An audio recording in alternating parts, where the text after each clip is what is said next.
ষড়যন্ত্র মেতেছে দেশের উন্নয়ন বিরোধী মহল, ছড়াচ্ছে বিভ্রান্তি, বলেছেন প্রধানমন্ত্রী। জানালেন বাজেটে থাকবে ফ্যামিলি ও কৃষক কার্ডের আলাদা বরাদ্দ। ভারতের সঙ্গে সম্পর্ক ঠিক হবে গঙ্গার পানির হিস্সা দেখে, জানিয়েছেন মির্জা ফখরুল। দিল্লির রক্তচক্ষুকে ভয় নয়, তিস্তা মহাপরিকল্পনা বাস্তবায়ন চান ডাক্তার শফিক। যুদ্ধের কারণে বাজেটের 40,000 কোটি টাকা চলে গেছে জ্বালানি খাতে, জানিয়েছেন অর্থমন্ত্রী। ব্যাংকিং খাত ঠিক না হলে থামবে না অর্থনৈতিক ধস, শঙ্কা হোসেন জিল্লুরের। দেখছিলেন ক্রাউন সিমেন্ট সংবাদ শিরোনাম, এবারে বিস্তারিত। প্রধানমন্ত্রী তারেক রহমান জানিয়েছেন, একটি মহল রাজনৈতিক নামে বিভ্রান্তি তৈরি করতে চাচ্ছে। কেউ অরাজকতা করতে চাইলে জনগণ বসে থাকবে না বলেও হুঁশিয়ারি দেন সরকার প্রধান। তিনি জানান, নতুন বাজেটের পর আরও বেশি সংখ্যক মায়েদের ফ্যামিলি কার্ড দেয়া হবে। শিক্ষা খাতে এবার সর্বোচ্চ বাজেট রাখা হয়েছে বলেও জানান প্রধানমন্ত্রী। চাঁদপুর থেকে বিস্তারিত জানাচ্ছেন বিশেষ প্রতিনিধি সিকান্দার রহমান। ভিডিও ধারণ করেছেন জাহাঙ্গীর আলম, সাথে ছিলেন চাঁদপুর প্রতিনিধি রহিম বাদশা। দেশের প্রধানমন্ত্রীর চাঁদপুর সফর। সকাল সকাল গুলশানের বাসভবন থেকে সড়ক পথে রওনা দেন সরকার প্রধান। সবার আগে বাংলাদেশ লেখা সেই লাল রঙের গাড়ি, যেই গাড়িকে ঘিরে সাধারণ মানুষের উৎসাহ। হাত নেড়ে সাধারণ মানুষের আবেগের জবাবও দেন তারেক রহমান। চাঁদপুর যাওয়ার পথে কুমিল্লার বরুড়ার লক্ষ্মীপুর বাজার মাঠে আয়োজিত পথসভায় যোগ দেন প্রধানমন্ত্রী। আস্তে আস্তে সব উন্নয়ন কর্মসূচি বাস্তবায়নের কথাও জানান সরকার প্রধান। আসার সময় আমি দেখলাম সবাই স্লোগান দিচ্ছে, কি চাই? কুমিল্লা বিভাগ। এই দাবিটি যদি জনগণের দাবি হয়ে থাকে, ইনশাল্লাহ তাহলে সেটির বাস্তবায়ন হবে। বাংলাদেশ একটি কৃষি প্রধান দেশ। সমগ্র কুমিল্লা জেলা সহ আশেপাশের জেলাগুলোতে প্রচুর শাকসবজি উৎপাদন হয় এবং অনেক ক্ষেত্রে অনেক শাকসবজি এই এলাকা থেকে বিদেশেও রপ্তানি হয়। আপনাদের একটি দাবি হচ্ছে কৃষি বিশ্ববিদ্যালয়। আমি আগামী কয়েকদিনের মধ্যে শিক্ষামন্ত্রীর সাথে কথা বলবো এবং সবকিছু বিবেচনা করে আমরা উদ্যোগ গ্রহণের চেষ্টা করব। যত দ্রুত সম্ভব এই বিষয়টি আমরা চেষ্টা করব ইনশাআল্লাহ বাস্তবায়ন করার জন্য। পরে চাঁদপুর শাহরাস্তির টামটা দক্ষিণ ইউনিয়নের ওয়ারুক বাজারের খোর্দখাল পুনর্খনন উদ্বোধন করেন প্রধানমন্ত্রী। উন্নয়নের জন্য সবাইকে ঐক্যবদ্ধ থাকার কথাও বলেন তারেক রহমান। আমাদের উদ্দেশ্য একটাই, আমরা স্বপ্ন দেখতে চাই না, আমরা পরিকল্পনা গ্রহণ করতে চাই। যেই পরিকল্পনা বাস্তবায়িত হলে দেশের মানুষের উপকার হবে। আমরা পরিকল্পনা গ্রহণ করতে চাই, যেই পরিকল্পনা বাস্তবায়িত হলে দেশ সামনের দিকে এগিয়ে যাবে। আমরা পরিকল্পনা গ্রহণ করতে চাই, যেই পরিকল্পনা বাস্তবায়িত হলে দেশের মানুষের ভাগ্যের পরিবর্তন হবে। প্রিয় ভাই বোনেরা, এখন প্রিয় ভাই বোনেরা, এই যে কথাগুলো বললাম, এই যে পরিকল্পনার কথা বললাম, এই যে আমার লক্ষ্য উদ্দেশ্য আপনাদের সাথে বললাম, আপনারা কি এর সাথে একমত? এরপর চাঁদপুর সদরের শাহ মাহমুদপুর ইউনিয়নের কুমারডুগি গ্রামের ঘোষেরহাট সংলগ্ন বিশ্বকাল পুনর্খনন কাজের উদ্বোধন করেন প্রধানমন্ত্রী। চাঁদপুর সরকারি কলেজ মাঠে আয়োজিত ফ্যামিলি কার্ড বিতরণ অনুষ্ঠানে যোগ দেন তারেক রহমান। দেশের 20টি জেলা থেকে এ সময় অনলাইনে যুক্ত হন সুবিধাভোগী নারী সদস্যরা। দেশের 20 কোটি মানুষের 40 কোটি হাতকে শ্রমিকের হাত হিসেবে পরিণত করে দেশকে এগিয়ে নেওয়ার কথাও বলেন প্রধানমন্ত্রী। এখন হচ্ছে আমাদের মানুষের ভাগ্য পরিবর্তনের পালা।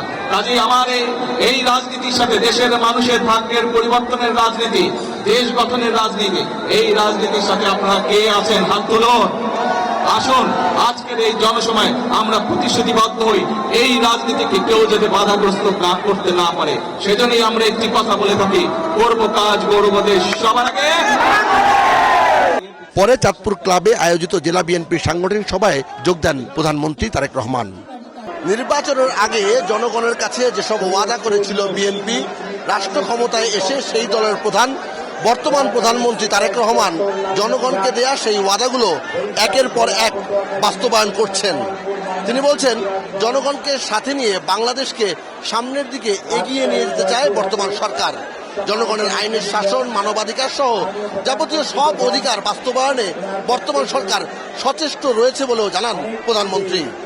সিকান্দার রহমান, বাংলা ভিশন, সরকারি কলেজ মাঠ, চাঁদপুর।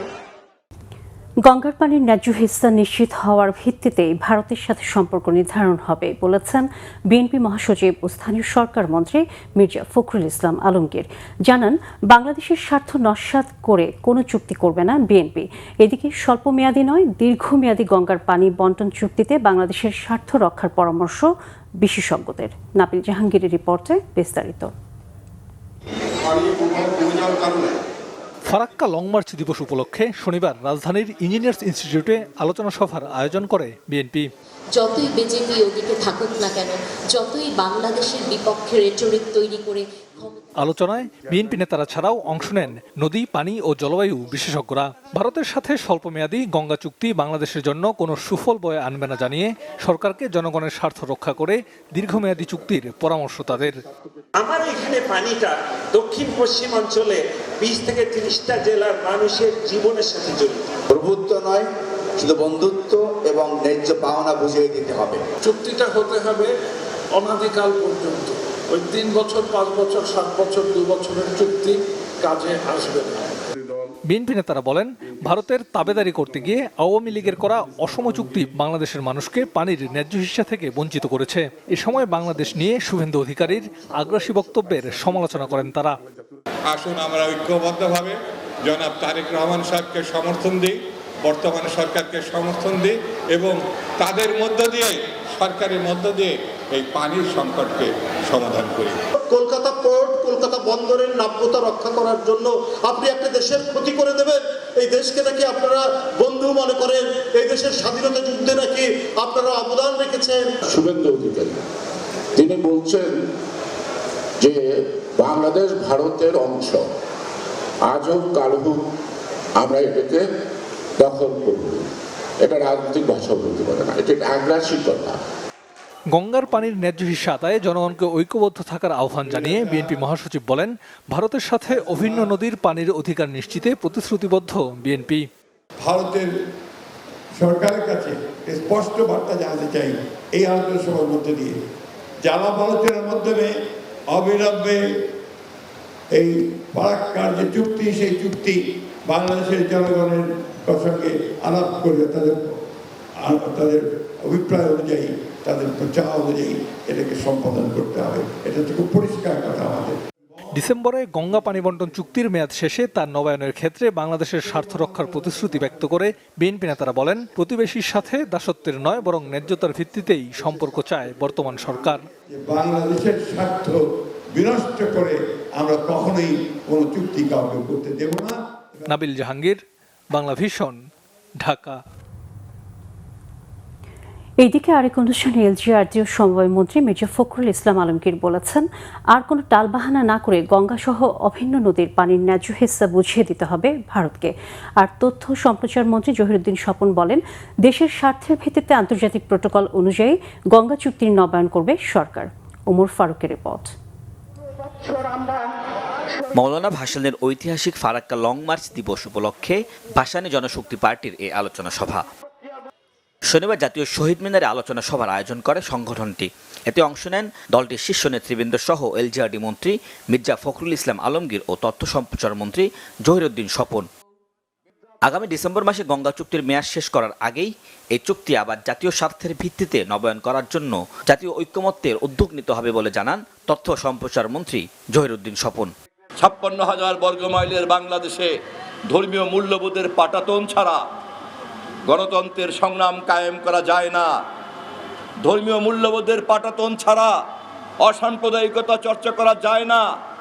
ধর্মীয় মূল্যবোধের পাটাতন ছাড়া ফ্যাসিবাদ বিরোধী সংগ্রামে জনগণকে ঐক্যবদ্ধ করা যায় না। এবং আমাদের 56,000 বর্গ মাইলের যে নিজস্ব সংস্কৃতি, আমরা তা দাঁড় করতে পারবো না। এ সময় বিএনপি মহাসচিব ও স্থানীয় সরকার মন্ত্রী মির্জা ফখরুল ইসলাম আলমগীর বলেন, শুধু গঙ্গা কিংবা তিস্তা নয়, উজান থেকে আসা নদীগুলোর ন্যায্য হিস্সা দিতে হবে। আমরা আহ্বান জানাচ্ছি, আর কোনো টালবাহানা না করে এই ডিসেম্বর মাসে আমাদের চুক্তি যেন নবায়ন করা হয়, সেটা অনির্দিষ্ট কালের জন্য করা হয়, নেক্সট চুক্তি না হওয়া পর্যন্ত। আমরা আহ্বান জানাচ্ছি যে নবনির্বাচিত পশ্চিমবাংলার সরকার, খুব খুশি হয়েছে আমাদের নির্বাচিত হয়েছেন, কিন্তু দয়া করে বিভাজনের রাস্তা তৈরি করবেন না। দয়া করে অযথা এমন বক্তব্য বাংলাদেশের বিরুদ্ধে দেবেন না যা বাংলাদেশের মানুষ আপনাদের বিরুদ্ধে গিয়ে হাজির হয়। প্রতিবেশীর সাথে সম্পর্ক অবনতি চায় না বাংলাদেশ, তবে সীমান্ত হত্যা মেনে নেওয়া হবে না বলে মন্তব্য করেন মির্জা ফখরুল ইসলাম আলমগীর। জাতীয় স্বার্থে সকল রাজনৈতিক দলকে ঐক্যবদ্ধ থাকার আহ্বান জানান। ওমর ফারুক, বাংলা ভিশন, ঢাকা। জামায়াতে ইসলামের আমির ডাক্তার শফিকুর রহমান বলেছেন, ভারতে মুসলমানদের উপর নির্যাতন ও বাংলাদেশকে রক্তচক্ষু দেখানো হচ্ছে। দিল্লির রক্তচক্ষুকে ভয় নয়, তিস্তা মহাপরিকল্পনা বাস্তবায়ন করতে সরকারকে আহ্বান জানান তিনি। শনিবার বিকালে রাজশাহীর ঐতিহাসিক মাদ্রাসা ময়দানে 11 দলীয় জোটের বিভাগীয় সমাবেশে তিনি এই কথা বলেন। ডাক্তার শফিক বলেন, জনগণের রায় অমান্য করে কেউ টিকে থাকতে পারেনি, ভবিষ্যতেও পারবে না।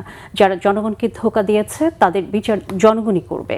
সমাবেশে তিনি আরও বলেন, দেশে গুমের সংস্কৃতি বন্ধে স্বাধীন গুম কমিশন ও কার্যকর মানবাধিকার কমিশন গঠন প্রয়োজন।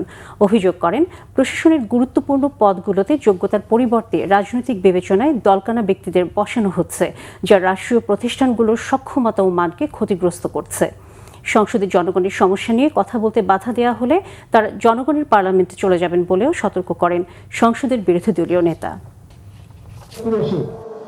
প্রতিবেশীকে সম্মান করি, হুমকি ধমকি দিবেন না। আমরা চাই আমরাও শান্তিতে থাকি, আমরা চাই আপনারাও শান্তিতে থাকুন। আমাদের শান্তি নিয়ে টান দিলে কারো শান্তিই থাকবে না। আমরা বিশ্ব সম্প্রদায়ের প্রতি আহ্বান জানাবো, এখন সেখানে যে মানবিক বিপর্যয় চলছে, আমরা এই ব্যাপারে আপনাদের বক্তব্য জানতে চাই, আপনাদের পদক্ষেপ দেখতে চাই। এই বিপর্যয় বন্ধ হোক।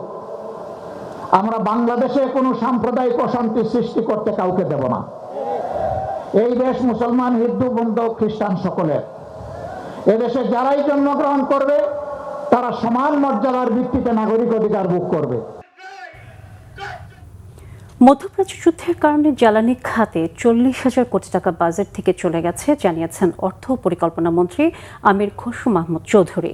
শনিবার চট্টগ্রামে মা ও শিশু মেডিকেল কলেজ হাসপাতালের নতুন একাডেমিক ভবনের উদ্বোধনী অনুষ্ঠানে তিনি কথা বলেন। আমির খসরু মাহমুদ চৌধুরী বলেন, এবার বাজেটে স্বাস্থ্য খাতে বরাদ্দ অনেক বাড়ানো হচ্ছে, কারণ সার্বজনীন স্বাস্থ্য সুরক্ষা নাগরিক অধিকার। সবার সহযোগিতা না থাকলে শুধু বাজেট দিয়ে কিছু হবে না। স্বাস্থ্য খাতে অতীতের মতো যেন লুটপাট না হয়, এজন্য বরাদ্দের সঠিক ব্যবহার নিশ্চিত করতে হবে বলেও উল্লেখ করেন অর্থমন্ত্রী।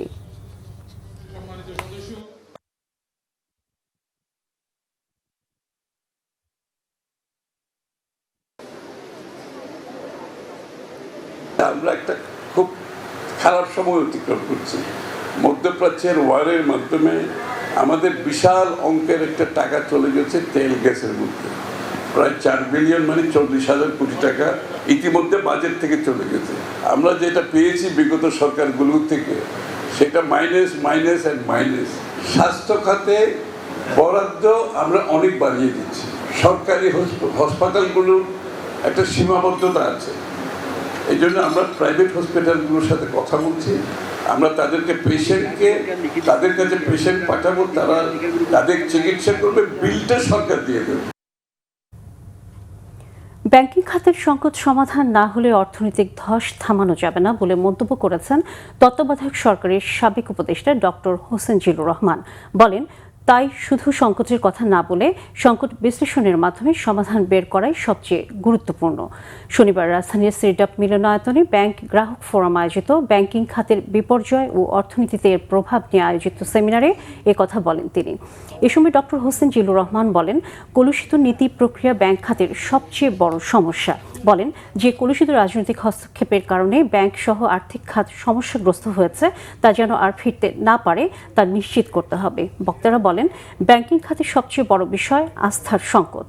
আস্থার সংকট কাটাতে লুটপাটের সাথে জড়িতদের দৃষ্টান্তমূলক শাস্তি নিশ্চিতের দাবি জানান তারা। এছাড়া ব্যাংক রেগুলেশন আইনে বিতর্কিত 18 এর ক ধারা পুনর্মূল্যায়নেরও আহ্বান জানান বক্তারা। মুক্তিযুদ্ধ বিষয়ক প্রতিমন্ত্রী ও ঢাকা 6 আসনের সংসদ সদস্য ইশরাক হোসেন বলেছেন, জুলাই চার্টার বাস্তবায়নে কোনো ধরনের ছাড় দেওয়া হবে না। একই সঙ্গে তিনি চিকিৎসা সেবায় অবহেলা বা কোনো হাসপাতালে গাফিলতির অভিযোগ প্রমাণিত হলে কঠোর ব্যবস্থা নেওয়ার হুঁশিয়ারি দেন। শনিবার 16 মে রাজধানীর জাতীয় প্রেস ক্লাবে বৈষম্য বিরোধী ছাত্র আন্দোলনের উদ্যোগে আয়োজিত এক মতবিনিময় সভায় তিনি এই কথা বলেন। প্রতিমন্ত্রী বলেন, আহতদের চিকিৎসা নিশ্চিতে স্বাস্থ্য ও সমাজ কল্যাণ মন্ত্রণালয়ের সঙ্গে সমন্বয় করে কাজ করা হচ্ছে। তিনি বলেন, জুলাই আন্দোলনের শহীদদের তালিকা একটি নির্ধারিত সরকারি প্রক্রিয়ার মাধ্যমে চূড়ান্ত করা হয়েছে এবং পরবর্তীতে যাচাই বাছাইয়ের মাধ্যমে কিছু সংশোধন আনা হয়েছে।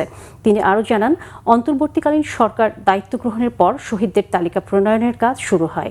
জাতিসংঘের একটি প্রতিবেদনে প্রায় 1400 জনের নামের উল্লেখ থাকলেও গেজেটভুক্তকরণ প্রক্রিয়ায় কিছু নাম যুক্ত এবং কিছু নাম বাদ দেওয়া হয়েছে।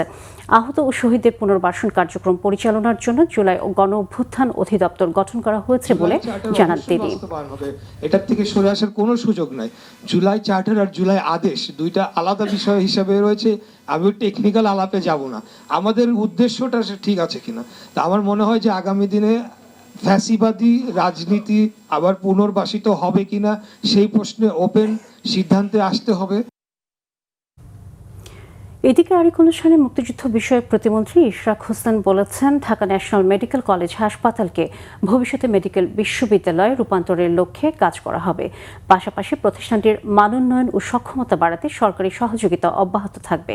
শনিবার ঢাকা ন্যাশনাল মেডিকেল কলেজ হাসপাতালের নবনির্মিত ছাত্রীনিবাস উদ্বোধনী অনুষ্ঠানে ইশরাক হোসেন বলেন, নবনির্মিত ছাত্রীনিবাস কলেজের ছাত্রীদের আবাসন সমস্যার সমাধান করবে। তিনি আরও বলেন, ঢাকা 6 আসনের জনগণের প্রত্যাশা অনুযায়ী ন্যাশনাল মেডিকেল কলেজকে বিশ্ববিদ্যালয়ে রূপান্তর করতে সব ধরনের চেষ্টা করা হবে।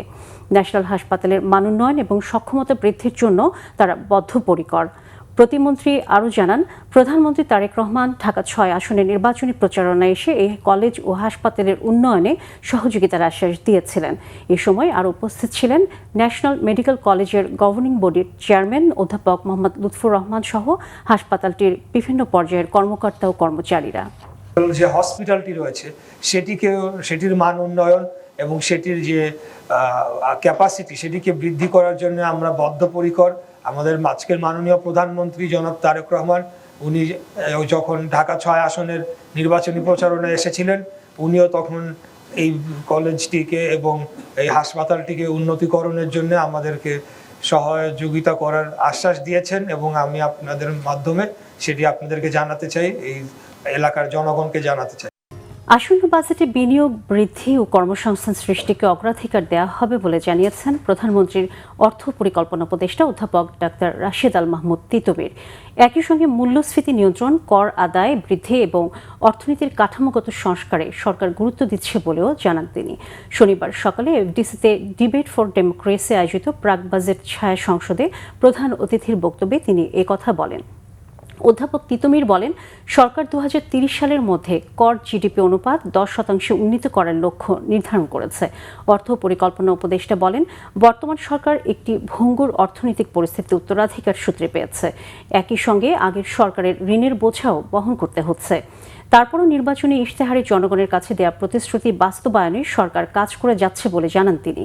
সভাপতির বক্তব্যে debate for democracy chairman Hasan Ahmed Chowdhury Kiran বলেন, সাধারণ মানুষের জীবনমান উন্নয়নে এবারের বাজেটে অন্তর্ভুক্তিমূলক সামাজিক নিরাপত্তা কর্মসূচিকে গুরুত্ব দেওয়া হচ্ছে। ঢাকার আর্মি গলফ ক্লাবে অনুষ্ঠিত হল 4 দিন ব্যাপী tiger cement chief patron cup golf tournament 2026। গত 13 মে শুরু হওয়া 4 দিনের এই টুর্নামেন্টে দেশের বিভিন্ন ক্যাটাগরির গলফাররা অংশ নিয়েছিলেন। টুর্নামেন্টে রেগুলার, ভেটারান, সিনিয়র, লেডিস ও জুনিয়র এই 5 ক্যাটাগরিতে মোট 881 জন গলফার অংশ নেন। শনিবার সমাপনী ও পুরস্কার বিতরণ অনুষ্ঠানে প্রধান অতিথি হিসেবে উপস্থিত ছিলেন সেনাপ্রধান জেনারেল ওয়াকারুজ্জামান। এ সময় আর্মি গলফ ক্লাবের প্রেসিডেন্ট লেফটেন্যান্ট জেনারেল খান ফিরোজ আহমেদ, টাইগার সিমেন্টের ব্যবস্থাপনা পরিচালক নাগির আহমেদ অপূর্ব ও আর্মি গলফ ক্লাবের প্রধান নির্বাহী officer brigadier general Syed Ahmed Ali সহ সেনাবাহিনী ও আর্মি গলফ ক্লাবের ঊর্ধ্বতন কর্মকর্তারা উপস্থিত ছিলেন। বিজয়ীদের মাঝে পুরস্কার বিতরণ শেষে সাংস্কৃতিক অনুষ্ঠানের আয়োজন করা হয়। সংবাদ শেষ করব ক্রাউন সিমেন্ট শিরোনামগুলো আরেকবার জানিয়ে। ষড়যন্ত্রে মেতেছে দেশের উন্নয়ন বিরোধী মহল, ছড়াচ্ছে বিভ্রান্তি, বলেছেন প্রধানমন্ত্রী। জানালেন, বাজেটে থাকবে ফ্যামিলি ও কৃষক কার্ডের আলাদা বরাদ্দ। ভারতের সঙ্গে সম্পর্ক ঠিক হবে গঙ্গার পানির তিস্তা দেখে, জানিয়েছেন মির্জা ফখরুল। দিল্লির রক্তচক্ষুকে ভয় নয়, তিস্তা মহাপরিকল্পনা বাস্তবায়ন চান ডাক্তার শফিক। যুদ্ধের কারণে বাজেটের 40,000 কোটি টাকা চলে গেছে জ্বালানি খাতে, জানিয়েছেন অর্থমন্ত্রী। ব্যাংকিং খাত ঠিক না হলে থামবে না অর্থনৈতিক ধস, শঙ্কা হোসেন জিল্লুরের। দর্শক, এই ছিল এখনকার মতো। পরের সংবাদ সকাল 7:30টায় দেখার আমন্ত্রণ রইল। এছাড়া বাংলা ভিশন সংবাদ ও সংবাদ সংশ্লিষ্ট অনুষ্ঠান দেখতে ভিজিট করুন www.bvnews24.com ও facebook.com/banglavisionnews এবং সাবস্ক্রাইব করুন youtube.com/banglavisionnews। এতক্ষণ সাথে থাকার জন্য ধন্যবাদ সবাইকে।